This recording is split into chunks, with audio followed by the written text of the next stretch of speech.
Amin. Beri tepuk tangan yang meriah buat Tuhan Yesus. Silakan duduk. Saudara-saudara yang kasih Tuhan Yesus, ada shalom semuanya. Nah, saudara yang dikasihi Tuhan Yesus, saya sejak 3 bulan terakhir khotbahnya lebih ke arah bersiap-siap dan berjaga-jaga menjelang kedatangan Tuhan Yesus yang untuk kedua kali. Kenapa demikian? Karena saya mulai melihat bahwa tanda-tanda Yesus mau datang itu sudah di ambang pintu. Makanya profesi saya sebagai dokter spesialis, saya nomor 2 kan. Bukannya saya tidak lakukan praktek sebagai dokter spesialis, tapi saya lakukan. Tetapi kalau acara untuk Tuhan, maka saya utamakan. Karena saya nggak mau saya praktek sebagai dokter super spesialis, duit ada, semua ada, akhirnya saya masuk ke neraka. Saya nggak mau itu. Jadi hari ini mohon Anda bisa mengerti kenapa saya tidak membawa firman-Nya yang enak-enak, firman-Nya semuanya keras.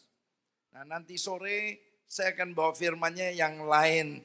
Ini pagi 1-2 saya bawa firman-Nya mengenai Anda harus bersiap-siap dan berjaga-jaga. Saudara, kami di Jakarta, gereja kami itu semuanya sekarang khotbahnya sudah semuanya keras-keras semua. Anda mau jadi, puji Tuhan, Anda nggak mau jadi itu urusan Anda. Intinya begitu. Bahkan saya tadi di ibadah pertama saya katakan, di tempat saya sudah mewajibkan. Pengerja yang tidak bawa Alkitab saya suruh pulang. Saya suruh ambil Alkitabnya baru boleh ikut melayani Tuhan. Dan mulai Januari saya kampanye semua jemaat wajib membawa Alkitab. Tidak bawa Alkitab, saya sediakan tempat pinjam ditukar dengan KTP. Dan saya mau melatih jemaat mulai bawa Alkitab, lalu nanti kita akan bagikan stabilo untuk highlighterin yang mana yang kuning, yang mana yang merah. Kenapa? Memaksa jemaat untuk baca Alkitab. Kenapa? Karena kedatangan Tuhan Yesus sudah di ambang pintu. Kalau saudara nggak baca Alkitab tiap hari, artinya rambu dosa Anda nggak tahu. Sehingga Anda tidak menjadi umat yang layak. Anda tidak akan terangkat kalau tidak jadi umat yang layak. Nah saudara, hari ini jam yang kedua saya khotbahnya temanya harinya Tuhan. Gak enak. Semuanya agak keras. Nah saudara, sebelumnya kita ke situ, izinkan saya menceritakan mengenai kronologiknya Tuhan Yesus supaya Anda mengerti dasarnya dulu. Nah saudara lihat ini, saya ambil dari buku bahasa Inggris yang sealiran dengan gereja di bawah GBI. Saudara yang sebelah kiri, ini gambarnya nggak sharp, sebelah kiri Tuhan Yesus lahir 2000 tahun lalu. Dia 30 tahun sebagai orang sekuler seperti Anda dan saya, tukang kayu. 3 tahun terakhir dia baru dapat panggilan untuk melayani Tuhan. Selama 3,5 tahun dia melayani Tuhan, dia lihat dosa manusia itu ternyata begitu besar. Sehingga tidak ada jalan lain, dia harus mati di atas kayu salib. Dengan penderitaan yang luar biasa, dengan tetesan darah yang terakhir, setiap tetes darah untuk menyelamatkan saudara dan saya. Dia harus bayar. Nah saudara tahu, kemudian dia meninggal dunia di atas kayu salib, itu Jumat Agung.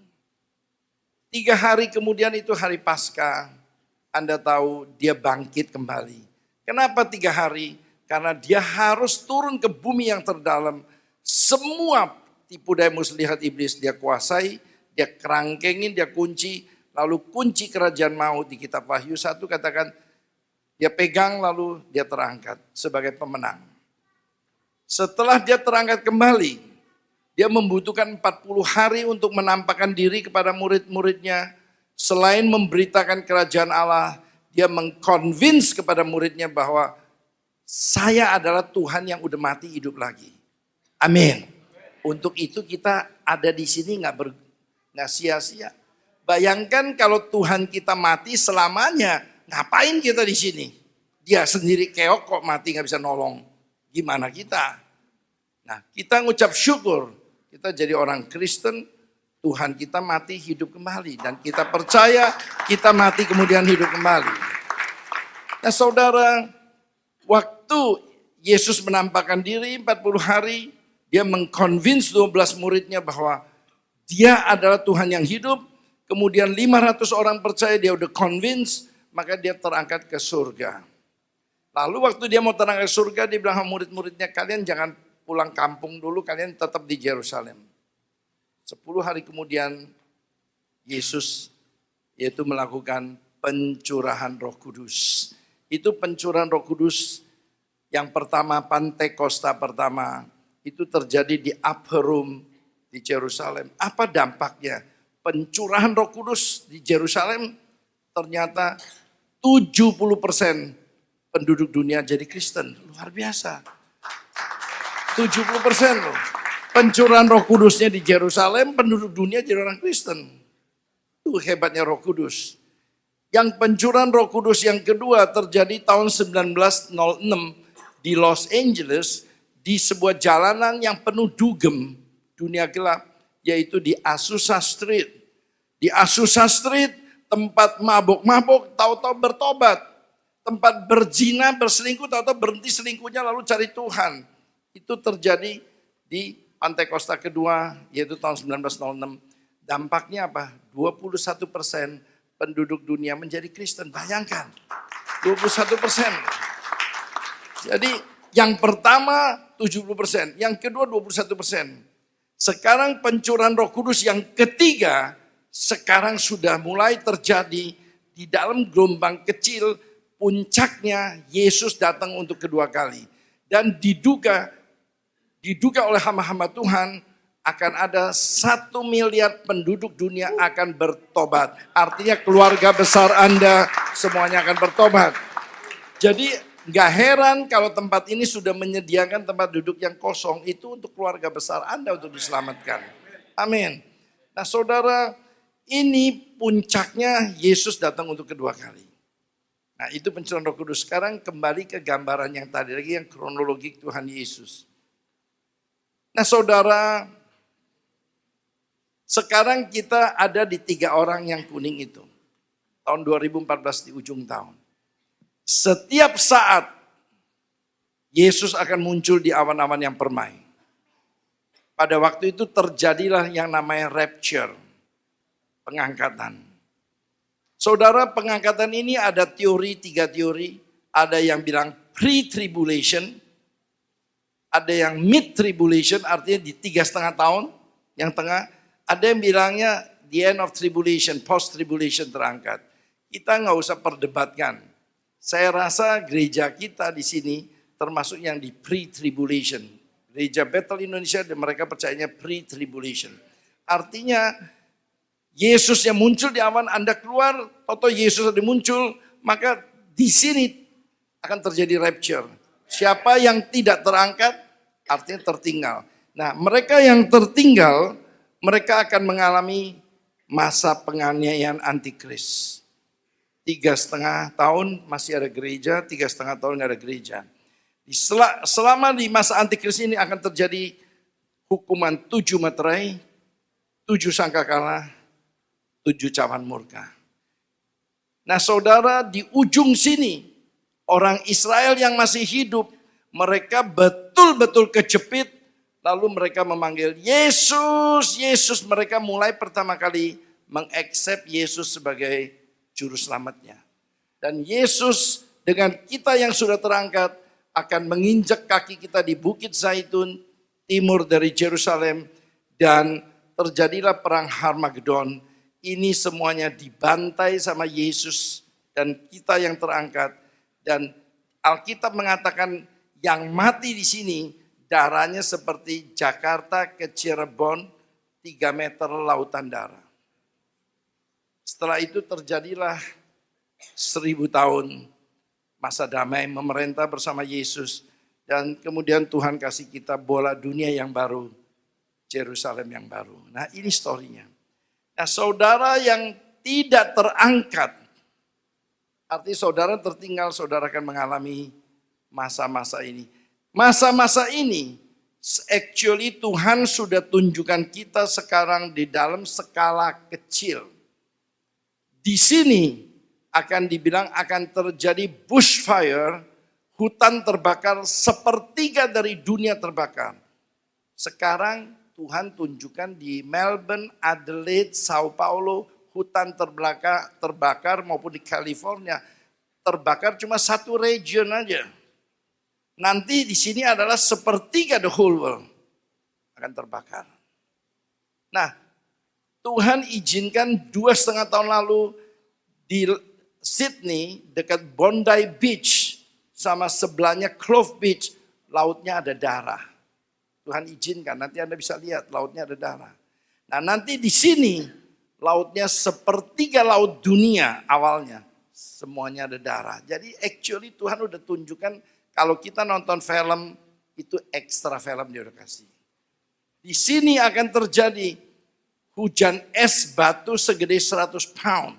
Sekarang baru kejadiannya esnya kemarin di Brisbane segede bola tenis. Anda kalau baca koran 3 minggu lalu segede bola tenis, kaca mobil semua pada pecah semua. Itu baru segede bola tenis. Nanti di sini terjadinya adalah 100 pound, 50 kilo. Anda bisa bayangin 50 kilo kena kepala Anda, yang botak mati duluan. Nah, jadi hati-hati yang botak-botak. Mendingan tumbuhkan rambutmu supaya ada keganjel. Nah, saudara yang dikasih Tuhan Yesus, yang di sini hampir semuanya mati. Dan matinya mereka semua masuk ke api neraka. Nah, di sini ada tertulis, ada planet nanti akan jatuh ke bumi, bikin lubang yang gedenya bukan main, nanti dari situ keluar kalajengking. Nah, sekarang actually sudah terjadi, yaitu di China, nanti di Guatemala, Anda bisa lihatin habis ini, bahwa lubang-lubang mendadakan di highway atau lubang gede terjadi. Orang nggak tahu kenapa explanationnya. Jadi actually semua yang akan terjadi di sini Tuhan sudah kasih contoh. Boleh ditayangkan contoh-contohnya yang Tuhan udah pernah lakukan. Nah, yang ini wave aja, yang ini boleh wave. Nah, Anda lihat ini bushfire di Adelaide, di Melbourne, Sao Paulo. Nanti yang kejadian benernya sepertiga dunia yang akan terbakar. Terus the next. Nah, ayatnya saya nggak itu di Wahyu 16 itu ada tulis sumber mata air akan keluar darah. Ini sudah terjadi. Nah, slide selanjutnya. Nah, planet datang tahu-tahu jalanan highway ini tahu-tahu lubang gede. Anda lihat di Guatemala tahu-tahu lubang gede itu. Nggak ada kontraktor yang kerjain tahu-tahu lubang gede. Nah, nanti di Alkitab bilang lubangnya itu gedenya bukan main. Dan dari sini keluar kalajengking yang akan gigit manusia 5 bulan namanya. Hidup enggak, mati enggak Anda. Kalau sekarang kalajengking gigit Anda mungkin 5 menit Anda mati. Kalau itu nanti 5 bulan mati enggak, hidup enggak. Anda mau minta mati juga enggak mati. Jadi ini semuanya sekarang udah terjadi. Saintis enggak bisa kasih explanation kenapa. Actually kalau Anda baca rohani, kitab Wahyu, semua sudah tertulis. Hanya skalanya skala kecil sekarang. The next. Ini di Bondi Beach. Kalau Anda pernah ke Sydney, ini hotel di Bondi. Nah, ini lautnya ada darah. Dan ini sebelahnya, beach sebelahnya namanya Clove Beach. 4-5 hari lautnya ada darah. Bahkan Anda tahu, kalau mau tahu di Sri Lanka, hujan darah selama 14 jam. Hujannya ada darah. Di research itu darahnya darah orang, ada DNA-nya. Anda mau bilang apa? Hujan atau darah orang. Slide selanjutnya masih ada? Kalau nggak ada, ini. Tadi pagi saya ngomong di kitab Yoel 2 ditulis, sebelumnya Yesus datang kedua kali, bulan harus menjadi darah. Ini digenapi. Ini adalah publikasi daripada NASA Amerika. Bahwa di tahun 2014 akan 2 kali bulan menjadi darah. Di tahun 2015 2 kali, semuanya terjadinya di hari raya rohani. Passover, hari raya Paskah, Sukot, hari raya Pondok Daun atau Pondok Daud. Saudara lihat, ini semua sudah genapi. Ini saya masih memfoto nih. Saya dari rumah saya lihat nih. Yang itu di Indonesia Timur kelihatan. Dan ini coming soon. Sekarang Anda mau percaya nggak Bible? Ini semua diceritain Bible. Bible tulis setelah ini datanglah Yesus. Hari dan waktu nggak ada yang tahu. Artinya apa? Waktunya sudah dekat.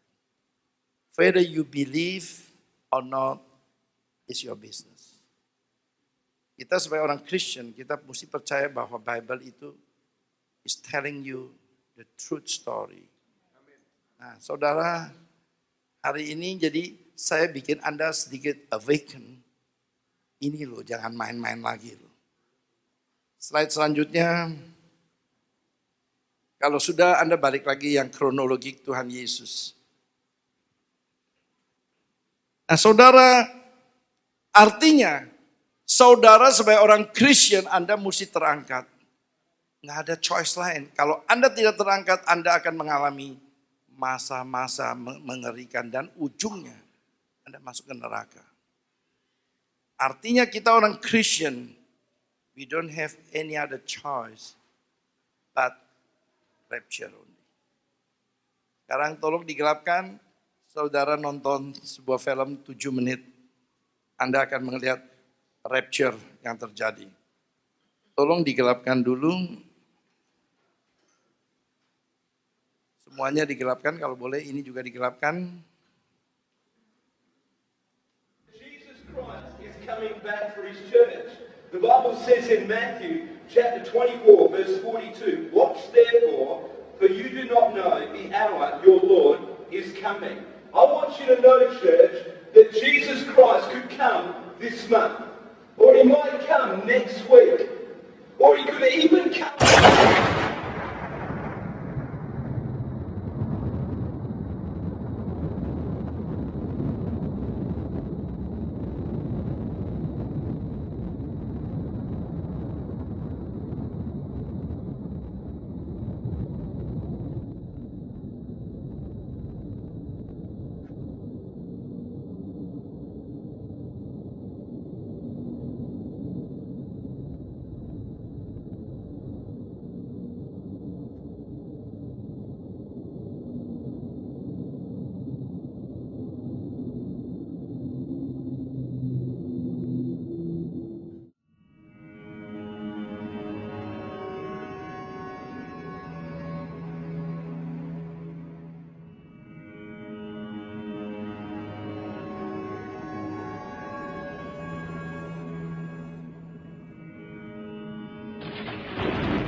Begitulah kejadiannya kalau mereka yang tidak terangkat. Nah, saudara lihat film ini seperti air bah. Kita lihat Alkitab bunyinya bahwa Yesus datang kedua kali persis seperti air bah ini. Kita buka sama-sama Alkitab kita di Matius 24. Matius 24 ayat 37 sampai 39. Matius 24 ayat 37 sampai 39. Sebab sebagaimana halnya pada zaman Nuh, demikian pula halnya kelak pada kedatangan Anak Manusia. Jadi kedatangan Tuhan Yesus akan seperti zaman Nuh. Sebab sebagaimana mereka pada zaman Nuh sebelum air bah itu makan dan minum, kawin dan mengawinkan seperti kita sekarang, sampai kepada hari Nuh masuk ke dalam bahtera. Dan mereka tidak tahu akan sesuatu sebelum air bah itu datang dan melenyapkan mereka semua. Demikian pula lah halnya kelak pada kedatangan Anak Manusia. Saudara, ini lihat kedatangan Tuhan Yesus yang kedua kali. Alkitab bilang seperti air bah yang tadi Anda nonton. Nah sekarang tadi cerita yang tidak diangkat. Sekarang yang terangkat berapa persen sih Alkitab bilang yang terangkat? Coba slide selanjutnya ayat 40 dan 41. Pada waktu itu kalau ada 2 orang di ladang, yang seorang akan dibawa arti diangkat dan yang lain akan ditinggalkan. Kalau ada 2 orang perempuan sedang memutar batu kilangan, yang seorang akan dibawa, diangkat dan yang lain akan ditinggalkan. Jadi Alkitab tulisnya 50%. Jadi Anda sekarang sama duduk sebelah bilang, lu atau gue yang diangkat? Anda tinggal tanya, lu atau gue? Alkitab bilang 50%. Banyak pendeta dapat jauh lebih sedikit dari 50%. Hamba Tuhan ada yang dapat, sedikit orang Kristen yang akan diangkat. Nah, sedikit itu merupakan doa kita dan penggembalaan tempat ini. Agar sedikit itu adalah termasuk kalian semua. Yang mau katakan amin. Jadi kalau kalian semua mau termasuk yang sedikit akan yang terangkat, kalian mesti sungguh-sungguh dalam Tuhan. Jangan main-main lagi. Ini bukan waktunya untuk main-main. Nah sekarang ayat 42 dan 43 ya. Karena itu jemaat Betani Philadelphia, berjaga-jagalah. Sebab kamu tidak tahu pada hari mana Tuhanmu datang. 43 dia kasih contoh. Tetapi ketahuilah ini, jika tuan rumah tahu pada waktu mana pada malam hari pencuri akan datang, sudahlah pasti ia berjaga-jaga dan tidak akan membiarkan rumahnya dibongkar. Sebab itu hendaklah jemaat Betani Philadelphia siap sedia, karena Anak Manusia datang pada saat yang tidak kamu duga. Hari ini dengar baik-baik. Pada waktu Anda anggap semua comfort zone. Pada waktu Anda seperti sekarang anggap semua enak. Tahu-tahu dia akan muncul.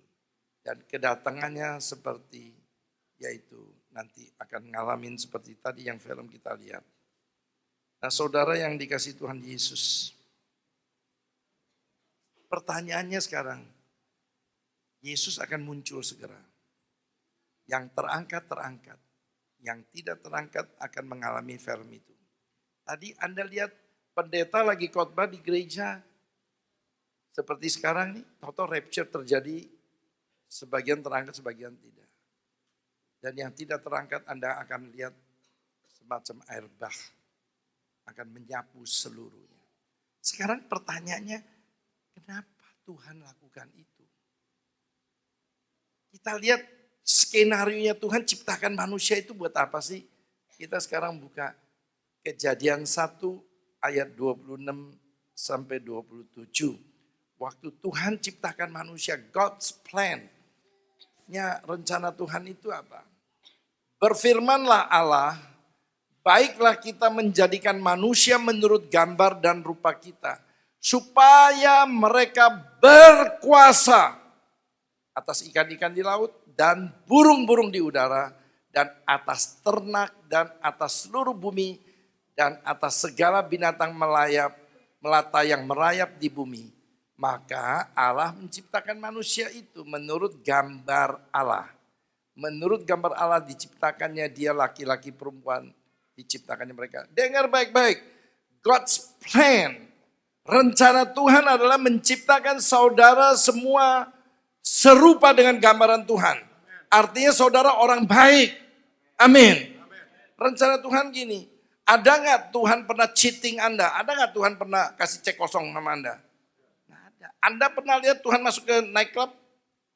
Nggak ada. Jadi Tuhan mengharapkan Anda serupa dengan gambaran, artinya Anda orang baik. Nyatanya sekarang Anda lihat di Indonesia potong orang udah perkosa dia potong mutilasi.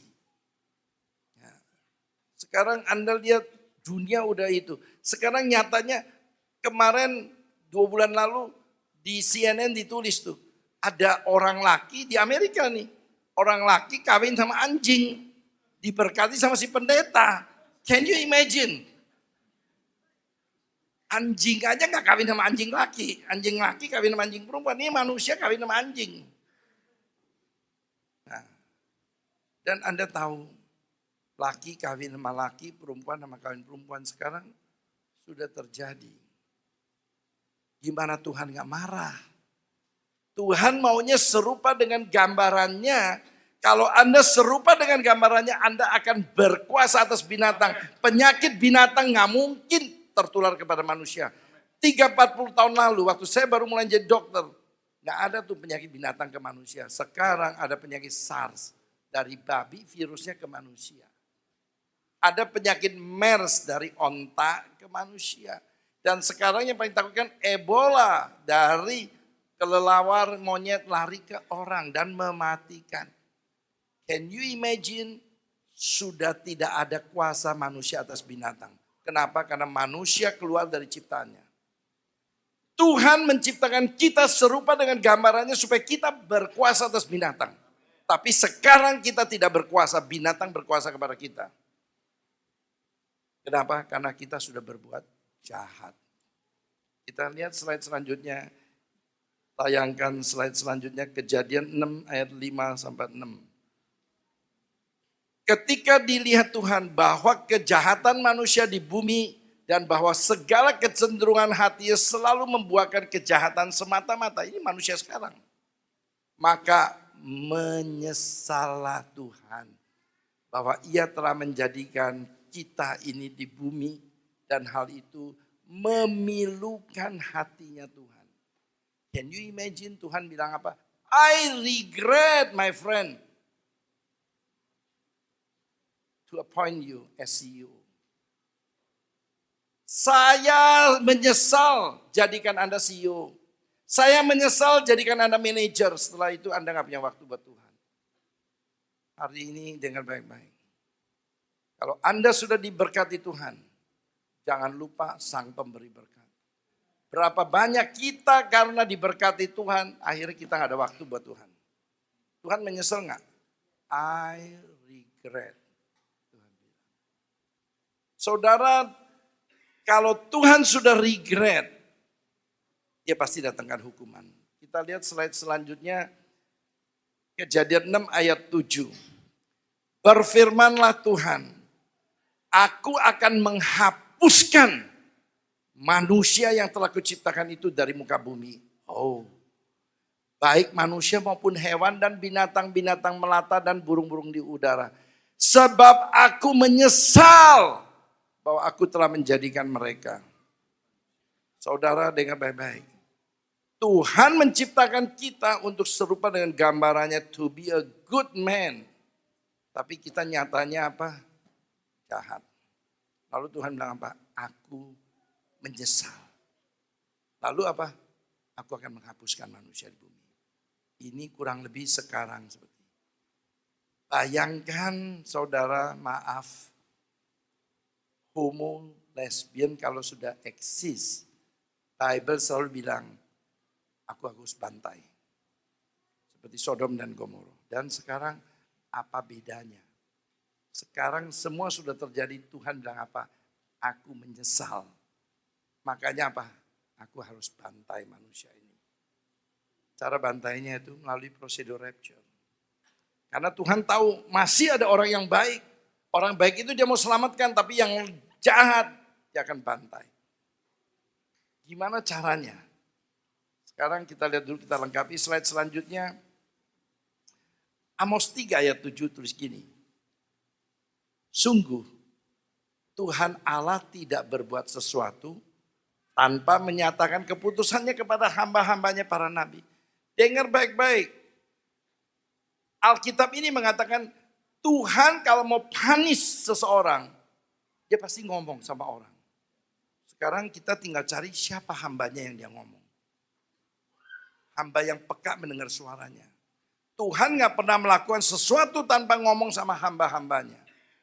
Dia cari, Tuhan cari sama hamba mana nih yang gue mesti ngomong. Pokoknya gue punya target adalah gue mau habisin manusia ini yang jahat. Targetnya. Tapi dia mau ngomong, mau bocorin gimana gue caranya. Dia cari, akhirnya dia ketemu seorang namanya Nuh. Kejadian 6 ayat 9. Dia ketemu seorang yang dia bisa percaya. Ini orangnya. Karakternya bagaimana? Inilah riwayat Nuh. Nuh adalah seorang yang benar. Artinya dia melakukan firman kalau benar. Kedua, dia tidak bercela hidupnya. Dan ketiga, dia hidupnya bergaul dengan Allah. 3 karakter ini. Hari ini dengar baik-baik. Tuhan kalau mau melakukan sesuatu dia pasti ngomong sama hambanya. Hambanya gimana yang dia ngomong? Yang punya 3 karakter ini. 1, dia mesti orang benar. Dia gak bakal ngomongin, bocorin, nanti you gossiper, dia gak bakal ngomong. Sekarang Anda recheck. Kamu orang benar gak? Orang benar artinya orang yang melakukan semua isi ini. Ini orang benar. Hari ini dengan baik-baik, agak keras nih. Anda gak kembalikan perpuluhan, Anda sudah gak benar. Firman Tuhan bilang, Anda tidak mengembalikan perpuluhan itu, Anda sudah dosa. Anda harus jadi orang Kristen yang percaya. Saya lakukan firman, saya kembalikan perpuluhan. Saya pasti diberkati Tuhan. Faith itu Anda harus punya. Jangan Anda gak punya faith. Bible tulis Anda berikan, maka Anda akan diberi. Anda tidak menuai, karena Anda tidak menabur. Anda mesti punya faith itu. Saya kalau khotbah mengenai faith, 2 jam saya juga gak habis. Karena mengenai saya punya kehidupan, mengenai uang. Nah saudara, nomor 1 Anda mesti lihat pelaku firman gak? Ya. Pelaku firman, firman bunyinya apa? 10 perintah Tuhan. Jangan kau ingini istri orang lain. Kalau ada hamba Tuhan yang mengingini istri hamba lain, hati-hati. You jangan percaya omongan dia. Come on. Tuhan gak mungkin ngomong sama dia. Saya selalu patokan gini. Ini yang saya pegang buat patokan hidup. Tuhan gak mungkin ngomong sama si A. Kalau dia tahu kehidupan si A ini ada question mark. Come on. Saya langsung delete dia punya message. Gak mungkin Tuhan mau ngomong. Bayangin aja Tuhan mau punish dunia. Dia cari, dia dapatnya si Nuh. Yang karakter ini. Kedua, hidupnya tidak bercela. Kita bilang nobody is perfect. But Jesus. Cuma Jesus yang perfect. Gimana gak bercela? Gak bercela itu artinya kalau Anda gak benar ditegur, bertobat. Seperti hari ini saya tegur, mari jadi pelaku firman. Kembalikan perpuluhan. Lakukan, ini hari, aduh gua biasa suka nyolong nih. Gak pernah kembaliin, bertobat. Saya berani khotbah ini karena, because this is not my church man. Mungkin kalau Pak Lukas khotbah takut juga. Enggak ya. Saya di church saya khotbah gini. You like it, you take it. Tujuan saya menggemalkan adalah membawa Anda ke garis finish. Gitu. Saudara, saya tidak cari kemuliaan Tuhan di atas mimbar ini. Saya pernah ngomong sama wakil saya. Pak, itu ada seorang pengusaha kaliber gede Pak. Perpuluhannya ratusan juta setiap bulan. Dia senang sama gereja Bapak. Hadirannya. Cuma dia gak senang sama Bapak. Kenapa?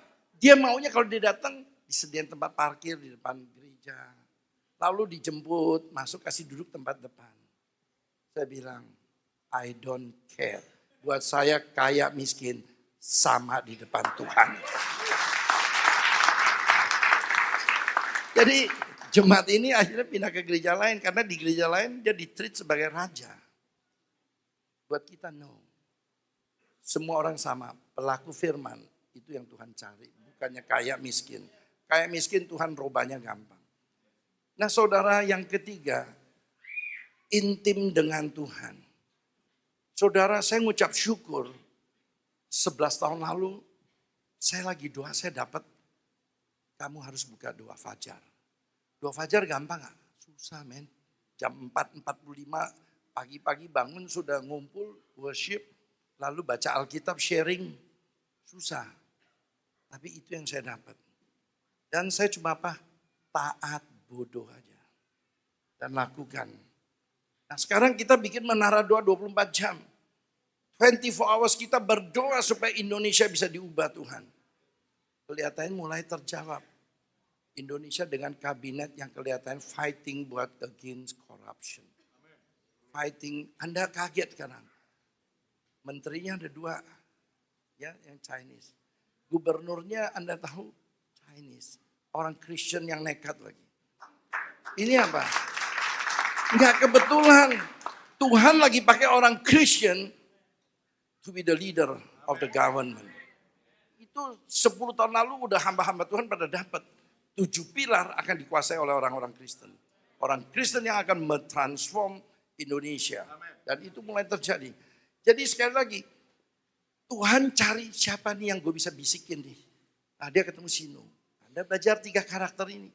Jadi kalau Anda dengar, saya bilang, saya dapat dari Tuhan, Anda ngecek 3 ini ada di kehidupan saya enggak.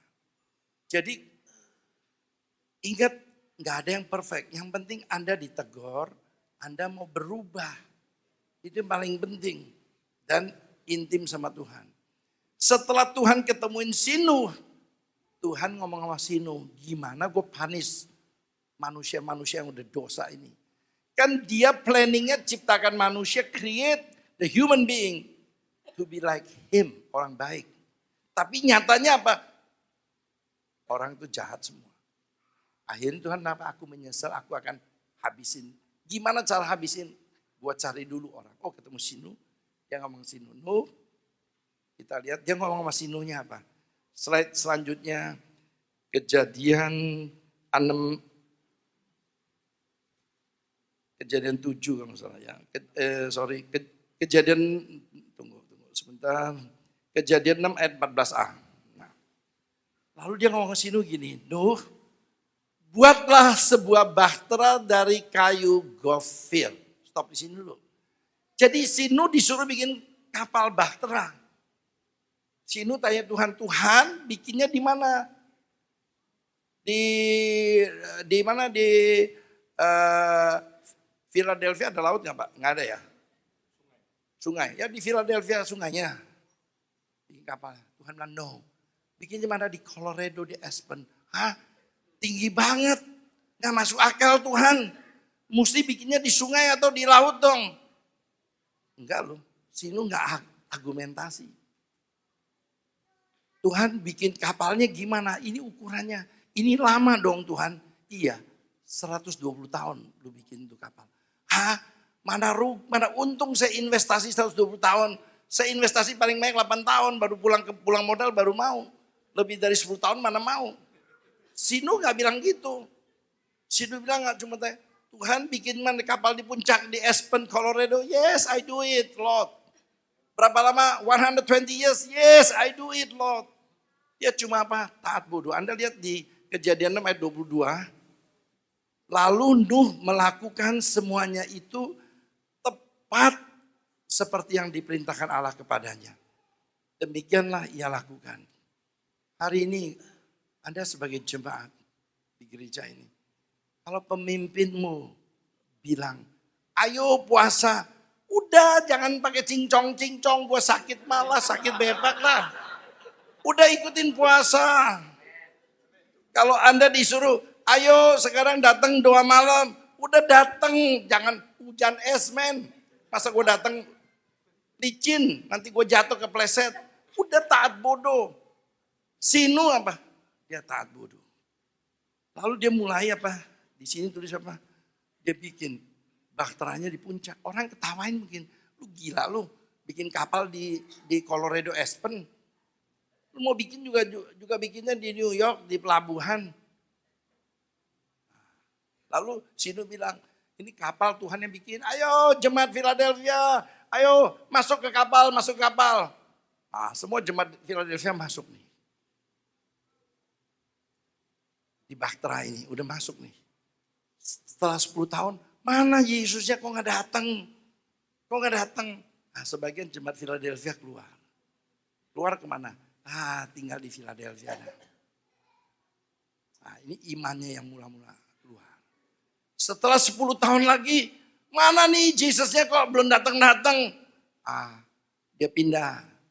Di atasnya Philadelphia namanya apa, Pak? Yang lebih tinggian dikit. Daerah tinggian kota apa?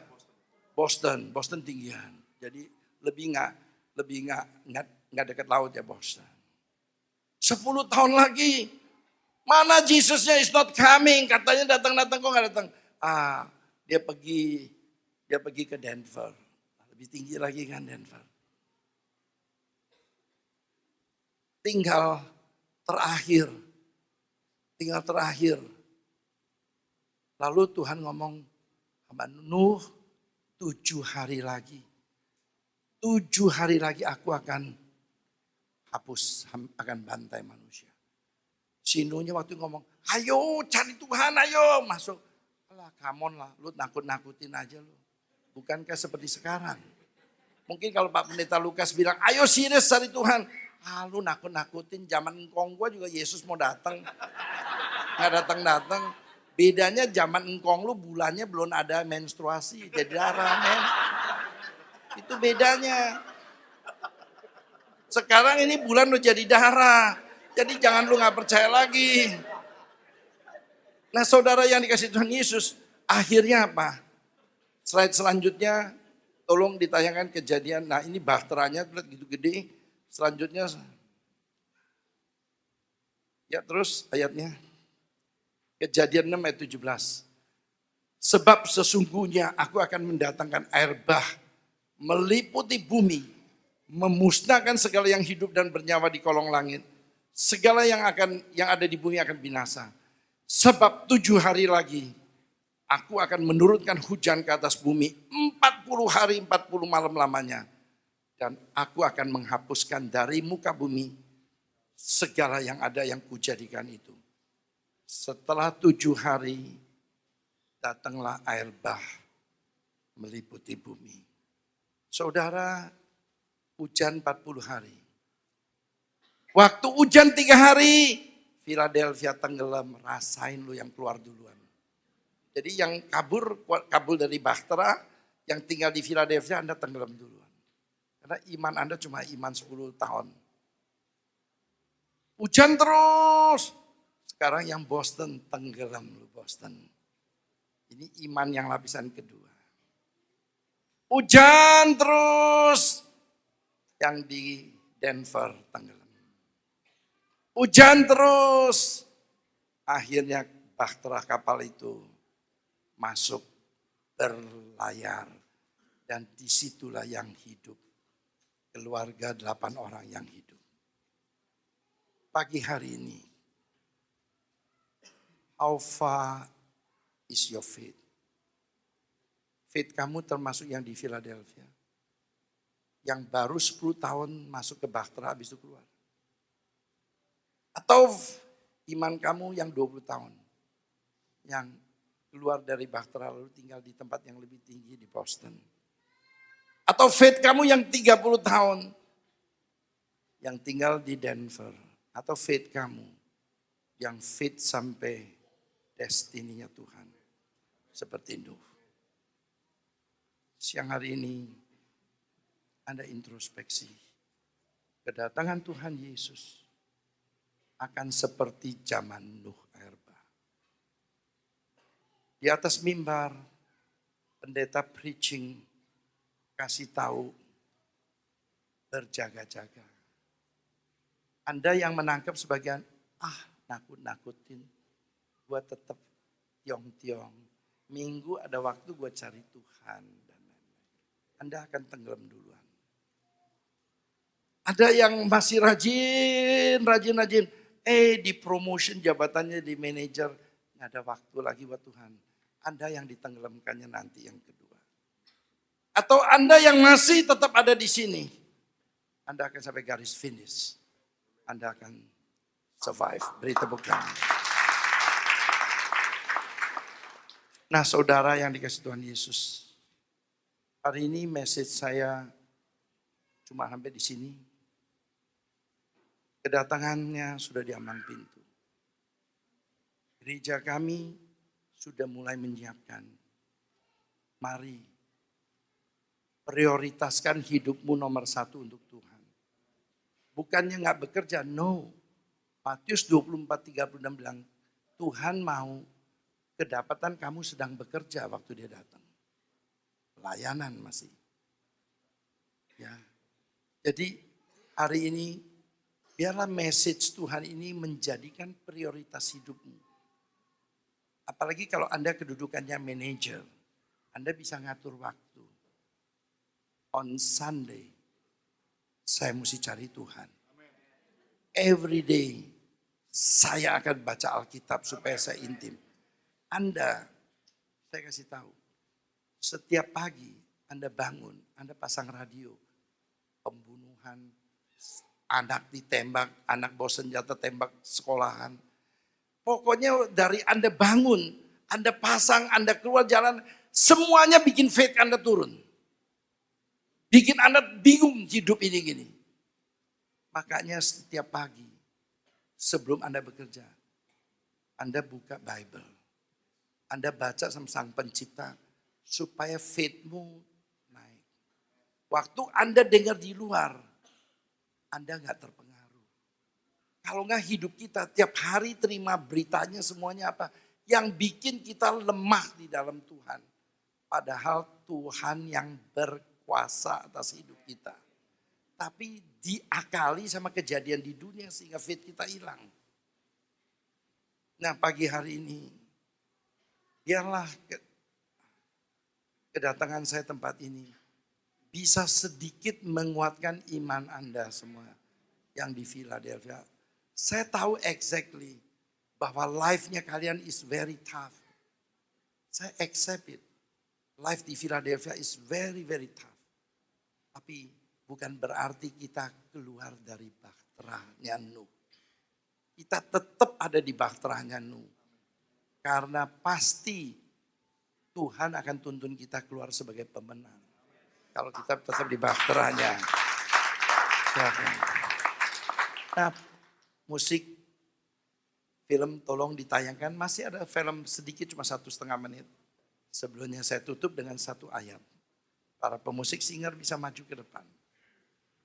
Tolong digelapkan.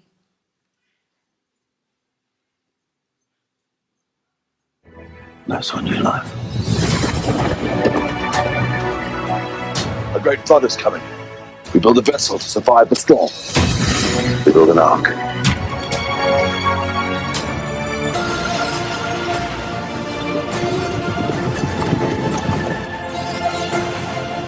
It begins.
Saudara,